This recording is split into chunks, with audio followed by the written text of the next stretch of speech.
Good morning. Hope everyone's doing very well. A little bit of a bad hair day for me, but then again, at my age, better to have a bad hair day than to have a no hair day. So, hey, just wanted to show you a little something here. Coming to you live from not only my wife's office, but it's also my little podcast studio.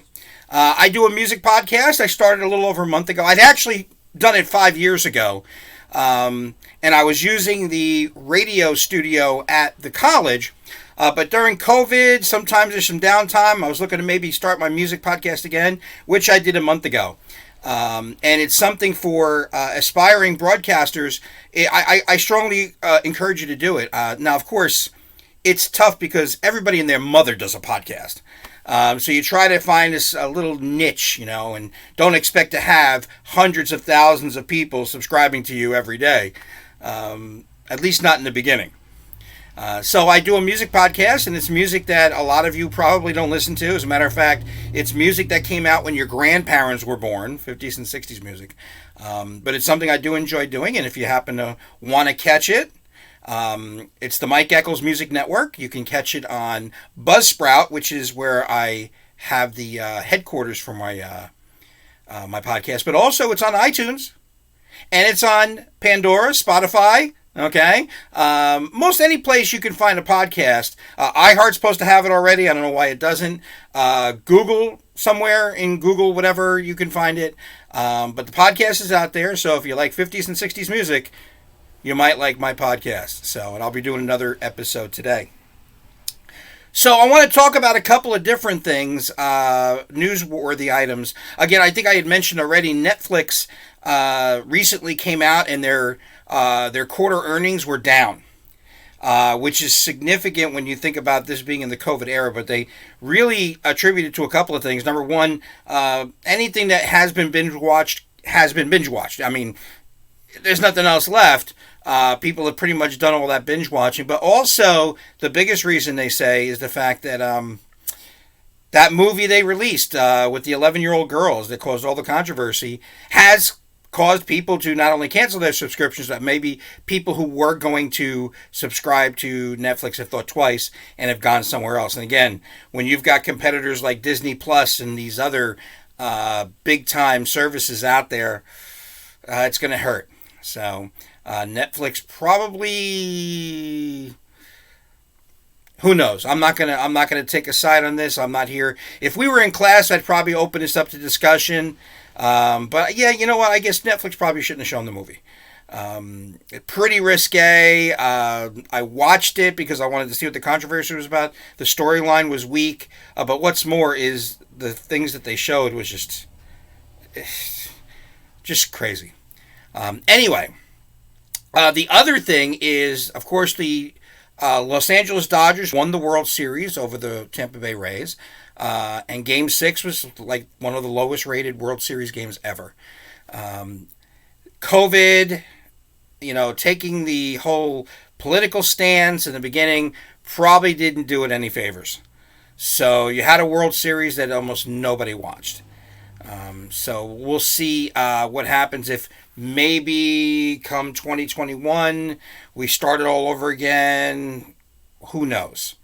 We'll have to see how that goes because, of course, NFL ratings are also really down. People have just, when it comes, when you look at the NBA Finals, were the lowest rated NBA Finals in television history, and then you've got the World Series, one of the lowest rated. And these are the finals. These are the championship rounds.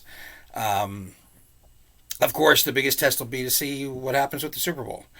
And of course, that bellwether is if the Super Bowl has, I think for the last 12 or 14 years, has averaged over 100 million viewers. And if this year's Super Bowl comes in under 100 million, well, we'll have to see what happens in the future. Anyway, let's go ahead and talk about something else. It's always interesting how sometimes a little discussion at a bar, guys have had a few drinks and they're having a talk, and what happens to come up? Well, one day, around 1878, a couple of guys are at the bar and they're talking, and one guy says, I'm telling you right now, when a horse is running, all four hooves leave the ground at the same time. And another guy's like, no, it doesn't. It never happens. Yeah, you want to bet? Yeah, I'll bet you. But how are we going to prove it? Well, one of the guys who was making the claim also happened to be a photographer by the name of Edward Muybridge. And this is what he did. He went to a horse track, and he took a bunch of these cameras that he had, and he set them up about every 5 or 10 yards, and they had a string. So that any time when the horse was running down the track, hit the string, it would hit the camera. So he goes ahead and he gets about 16 pictures. So now you have these 16 pictures. And as you're looking at them, you start flipping them like this, the 16 pictures. And you just... And all of a sudden you start to realize, oh my God, did you see that? And you took the 16 pictures and you flipped them again. And something amazing happened. And what you saw happen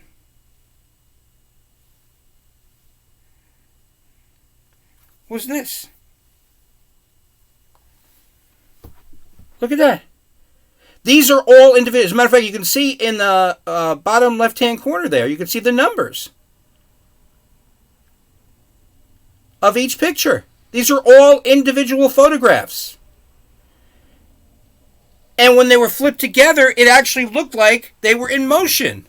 Hence the original name, Motion. Let me go ahead and fix this. Motion pictures. And this just blew people away. Because all of a sudden, what they discovered, here it is. I should have written this on my board already. But what they discovered was something very interesting.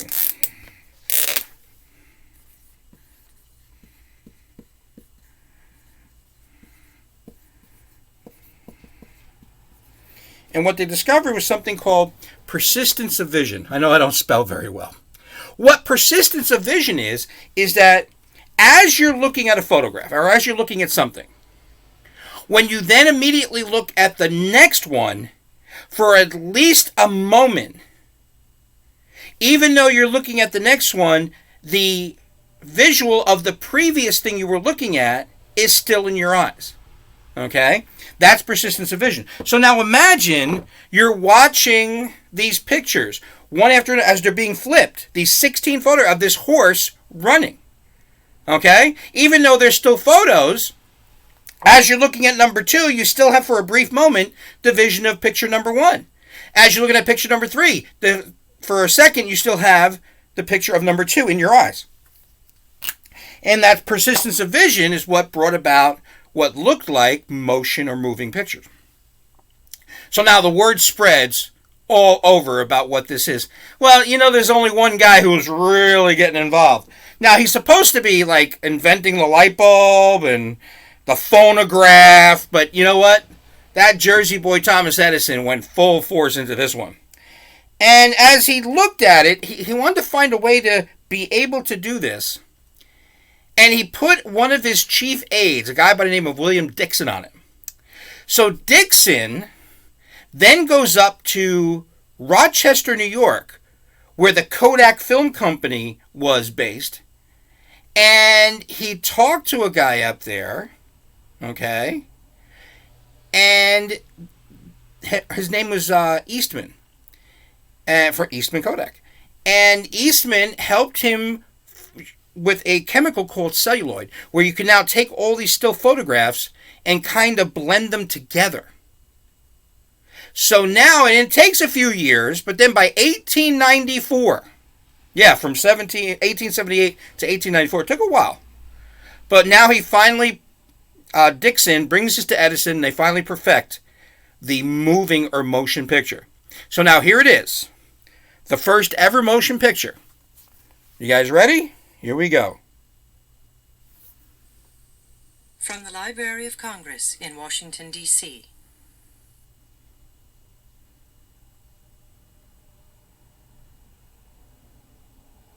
Oh, you missed it. Hold on. Let me play it for you again. This has been a presentation of the Library of Congress. That's it, Library of Congress. Visit us at loc.gov. All right. You missed it, didn't you? Let's do it again. From the Library of Congress in Washington, D.C. What you're looking at is what's called the sneeze. And in 1894... This has been Okay, I got you. Of the library. There we go. That was the first ever motion picture. Doesn't seem like much, but to many it was huge. Okay? And of course, then Edison started going crazy. All right? Making all these little film clips. Because he knew that people were clamoring to look at this new thing called moving or motion pictures. And here's an example, a compilation of a bunch of things he did, including using some of the real people. That's the real Annie Oakley. Now, Dixon had begun to produce the first films in what eventually would be the Edison Company's extensive catalog, a collection of short features meant to be shown one at a time on a coin-operated peephole viewing cabinet called a kinetoscope. And those things were amazing. I remember as a kid getting to look at one of those. There's Sandow, the first strongman. Device was a genius contraption that allowed you to see a loop of film, a very short loop.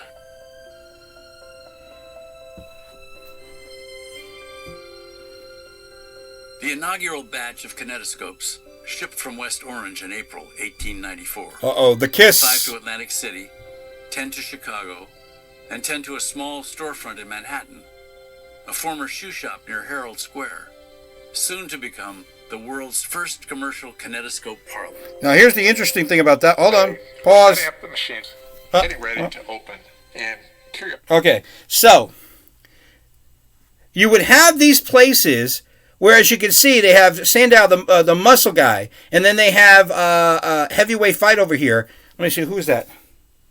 Oh, that's right. The heavyweight champion of the world at the time was gentleman Jim Corbett. And what you would do is you would go to these places and you would drop a nickel into each one. You would turn the wheel, and of course that would forward the film strip. And of course these places would end up being called, let's see, since it's a nickel for each one, yeah, they were called Nickelodeons. Okay, look at that. And people they'd spend $3 in there. Now think about it, it's a nickel for each one. They'd spend $2, $3 in there because it was that we are just such a visual being. We have to be visually entertained. We love to be visually entertained. Okay? And now we're looking at these things. This wasn't just like everything that we watch visually when we're entertained is on a stage. Okay? It's on a stage. Well, this isn't on a stage. This is actually out there. You know? And that's what people were looking at. And they really clamored for this. And Edison was on top of it. Because he then produces, for the first time, a story. Now, forget about these little 30-second jobbers or even minute jobbers that he was doing that were in the nickel, the little kinetoscope machines. He decides to make what becomes the first ever full-length motion picture. Now, what I mean by full-length, it's only 10 and a half minutes long. But it's got a story, it's got a beginning, a middle, and an end. And in 1903, Edison releases what becomes the first ever full-length motion picture. And here it is. There it is, The Great Train Robbery.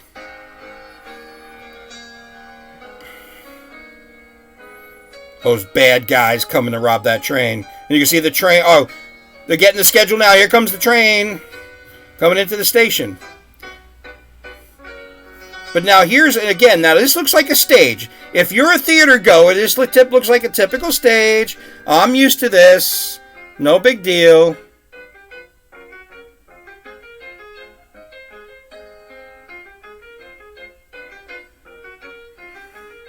But let me forward a little bit.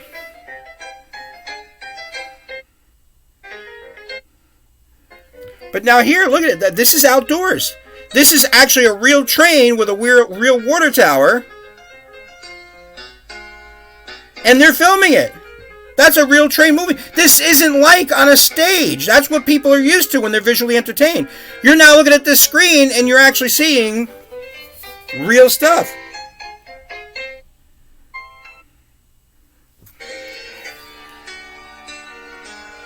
There you go. That's a real crook on a real train that's really moving. Now, of course,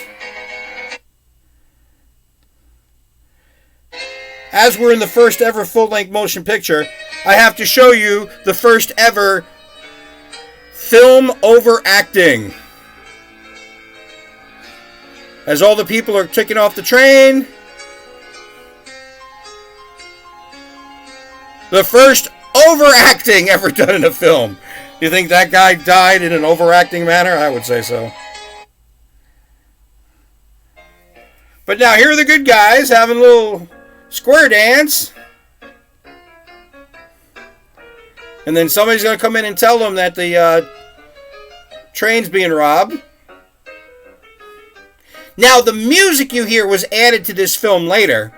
But what would happen eventually is because a lot of theaters with stages would show these movies, these motion pictures. They would drop like a bed sheet down from the ceiling. And here you go. Now they're telling the good guys that the train has been robbed. So what they would do is they would send sheet music. Sheet music would go with a movie when it arrived at the theater. So at least those guys in the orchestra pit still had a job, even though the stage actors were out of a job. Now here they are, the good guys going after the bad guys. Out on that open prairie there. And then finally, the final shootout, where the good guys find the bad guys, shoot all the bad guys, and recover the stolen money.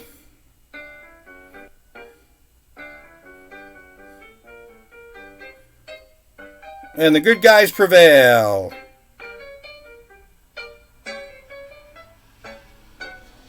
And then comes the end of the movie.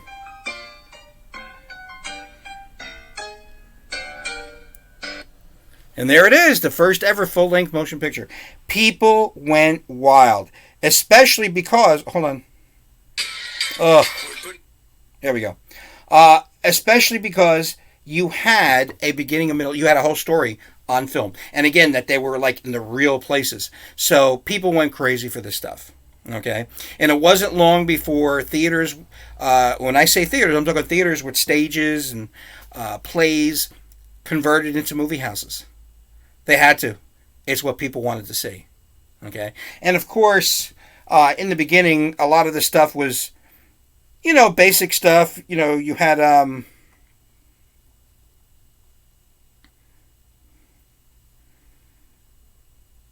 Oh, actually, I wanted to show you this one picture because as the movies now start to become pretty popular, of course, does anybody know where the Great Train Robbery was filmed?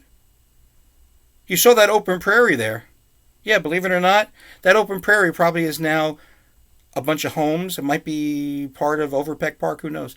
I don't know if Overpeck Park was in Fort Lee. Actually, Fort Lee, New Jersey is where they filmed the Great Train Robbery. A lot of the early films were filmed in New Jersey. As a matter of fact, here's a crew during a movie called The Perils of Pauline, that's Pauline right there, setting up a scene. And of course, that's the Palisades. That's the Hudson River below. They're right about in the area where the George Washington Bridge is now. And what's more is you now have movies being shot here. Because remember, when you had to get actors and actresses, there are no movie actors. This is new. Movies are brand new. So you got the actors from the stage. Well, where was the stage? New York City. That's where all the, the theaters and the vaudeville, it was all in New York. So that's where you could get the actors so easily. There's only one problem. And you could probably notice, even though it doesn't look like it's that cool, you could probably notice that it's going to be a little difficult shooting movies in New Jersey on a year-round basis. So what ended up happening is they needed to find a place. Number one, of course, lighting. Edison, of course, trying to come up with the movie lighting.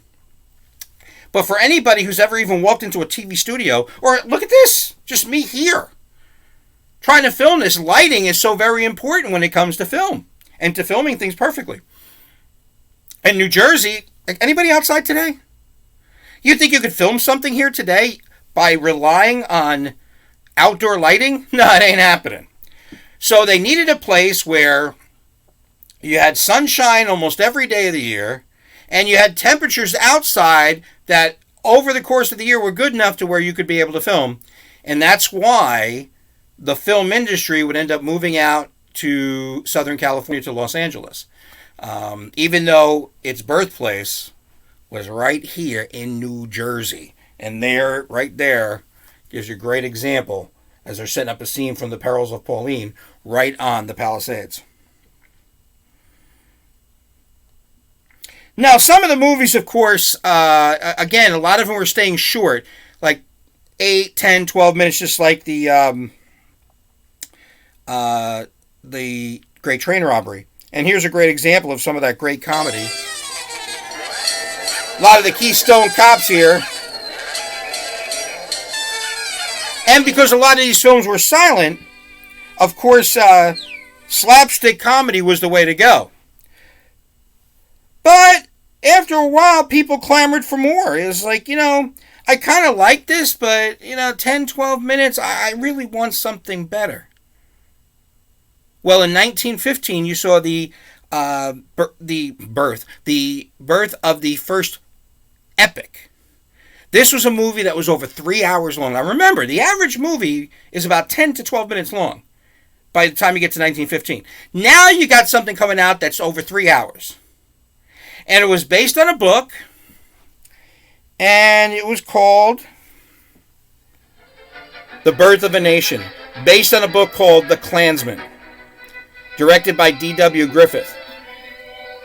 Now, in this movie, the movie follows two families who, before the Civil War, were very friendly, very close.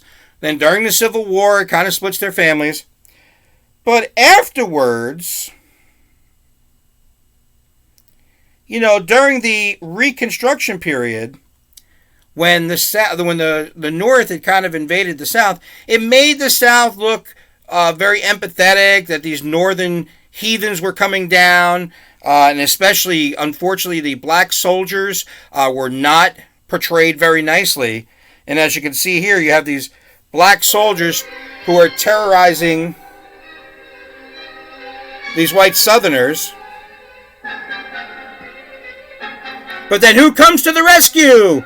Why, it's the White Knights of the Ku Klux Klan. Hold on, let me forward it just a little bit.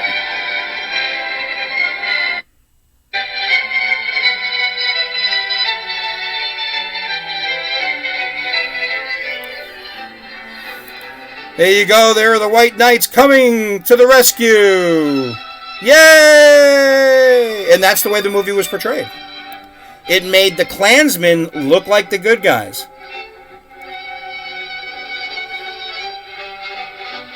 As these people are also being attacked by the black-faced, and of course there weren't many African Americans who were given jobs in the movies, and probably didn't want to take this job if they were asked. But yeah, they were portrayed as very nasty people.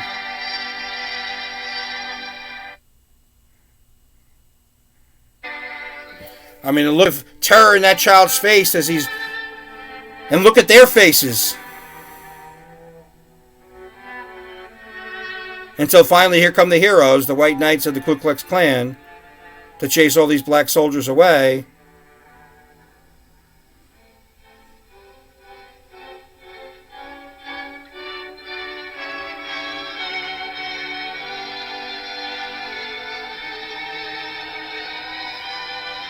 And as you can see, they're portrayed as the heroes.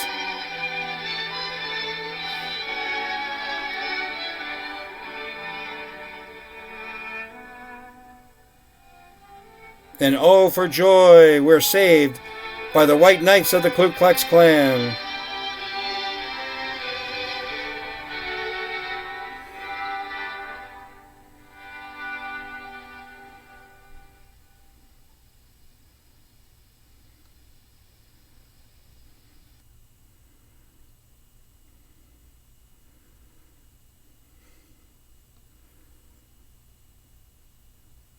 And, of course, the Parade of the Klansmen, which is the end of the film, making all the Klansmen look like the good guys.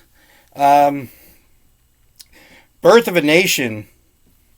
One